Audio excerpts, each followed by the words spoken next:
नमस्कार दर्शक बंधु ओडिया प्राइम टीवी को आपण मानक पुणी थे स्वागत। राशन कार्ड हिताधिकारी मानक पई खुशी खबर खोली गलानी राशन कार्ड पोर्टाल बाद पड़िथिबा एवं जमारू नथिबा हिताधिकारी माने राशन निमंते करि परिबे आवेदन। अद्यावधि 4 लाख मृतकଙ୍କ नामरे थिबा राशन कार्ड कटि सारलानी आगको मध्ये सर्वे चलिबो। सब अयोग्य हिताधिकारी माने बाद पड़िबे। शून्य आयकर देउथिबा व्यक्ति मानकर राशन कार्ड सर्वे हेबो। तेबे आसंतु जानिबा पूरा खबर। तेबे पूरा खबर जानिबा पूर्वरु आम चैनल को सब्सक्राइब करी बेल आइकन को दबाइ दियंतु। जो माने प्रकृତରେ गरीब सेमानकर राशन कार्ड कटिबो नाही।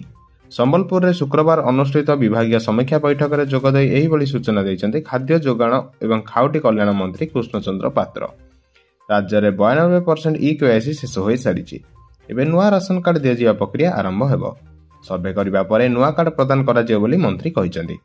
एही अवसर में मंत्री बड़ घोषणा करिसन्ते। खरीफ भली रबी ऋतु में चाषी मान अतिरिक्त बोनस प्रदान करा क्विंटाल पिछा 3100 टंका हिसाब से धान क्रय करा।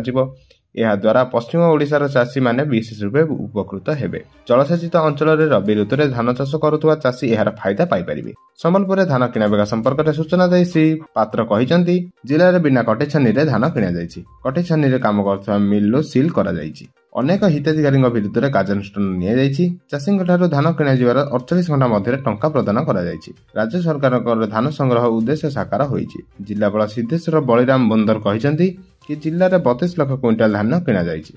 एही बाबद को 976 कोटी टंका चाषी अकाउंट को जायछि। मंत्री सविशेष आलोचना कर चाषी मान कथा बुझीथिले। स्थानीय विधायक जय नारायण मिश्र सांसदों प्रतिनिधि तथा पूर्वतन रेंगाली विधायक नाउरी नायक जिलापाल जोगाण विभाग अधिकारी मंत्री को सविशेष तथ्य प्रदान करिसेंति। तेबे एहा थिला राशन कार्ड आवेदन खबर को नहीं नुआ अपडेट। तेबे एहीपरि खबर प्रथमे जानिया पई आम चैनल संगे जोड़ी होई रुहंतु। धन्यवाद।